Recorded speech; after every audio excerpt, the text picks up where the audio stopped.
দাপর যুগে পাণ্ডব ও কৌরবদের মধ্যে মহাভারতের যুদ্ধ হয়েছিল।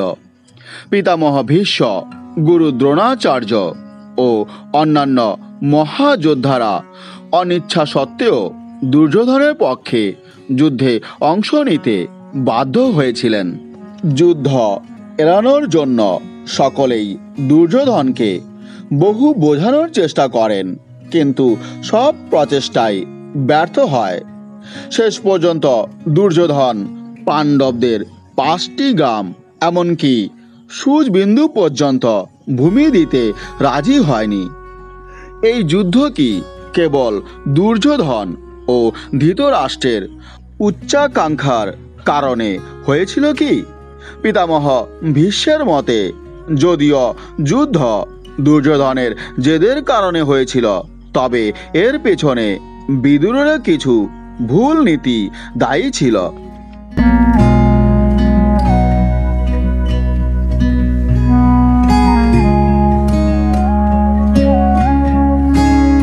মহাত্মা বিদুর ধর্মরাজ যমের অবতার ছিলেন।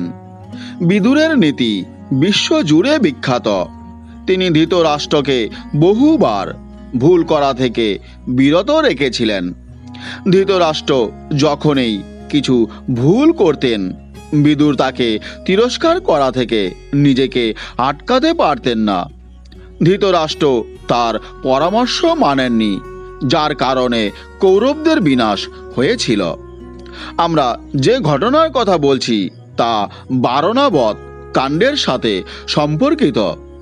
দুর্যোধন পাণ্ডবদের লাক্ষাগৃহে জীবন্ত পুড়িয়ে মারার ষড়যন্ত্র করেছিলেন। একটি লাক্ষার প্রাসাদ তৈরি করা হয়েছিল, যাতে এটি দ্রুত আগুন ধরে নেয় এবং সমস্ত পাণ্ডব প্রাসাদের ভিতরেই পুড়ে মারা যান। বিদুর দুর্যোধনের উদ্দেশ্য জানতে পেরেছিলেন এবং সময় মতো একটি সুড়ঙ্গের মাধ্যমে পাণ্ডবদের উদ্ধার করেছিলেন।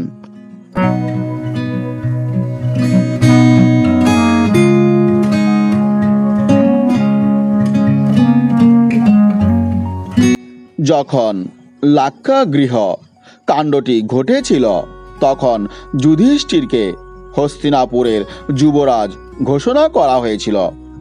এই পুরো ষড়যন্ত্রের মূলে পৌঁছানোর জন্য বিদুর পাণ্ডবদের হস্তিনাপুরে ফিরে না এসে কিছু সময়ের জন্য অজ্ঞাত থাকতে পরামর্শ দিয়েছিলেন। তার এই সিদ্ধান্তের পরে মহাভারতের আসল কারণ হয়ে দাঁড়ায়। পাণ্ডবদের লাক্ষাগৃহে মারা যাওয়ার ভুল তথ্যের ভিত্তিতে দুর্যোধনকে হস্তিনাপুরের নতুন যুবরাজ ঘোষণা করা হয়েছিল। কিছু সময় পর যখন পাণ্ডবরা হস্তিনাপুরে ফিরে এলেন, তখন বড় প্রশ্ন ছিল যে দুর্যোধনেই যুবরাজ থাকবেন, নাকি যুধিষ্ঠিরকে আবার ওই পদে ফিরিয়ে দেওয়া হবে। এরপরে দেশের বিভাজন করে অবশ্য পাণ্ডবদের ইন্দ্রপ্রস্থ দেওয়ার সিদ্ধান্ত নেওয়া হয়েছিল।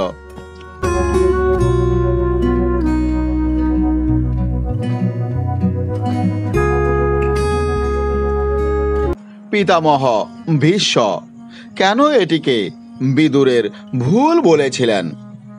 মহাভারতের যুদ্ধের ঠিক আগে পিতামহ ভীষ্ম নিজের প্রিয় পাণ্ডবদের বিরুদ্ধে যুদ্ধক্ষেত্রে নামতে বাধ্য হওয়ার কারণে খুবই মনকষ্টে ছিলেন।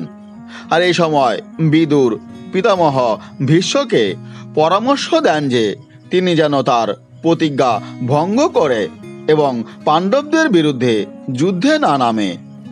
এ সময় পিতামহ ভীষ্ম বিদুরকে কঠোর কথা শুনিয়েছিলেন।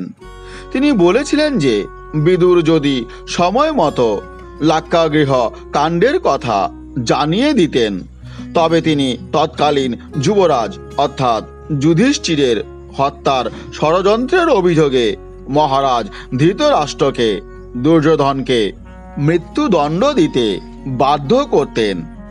আর এতে দুই যুবরাজের সমস্যাও তৈরি হতো না। হয়তো মহাভারতের ঘটনা নাও ঘটতে পারত।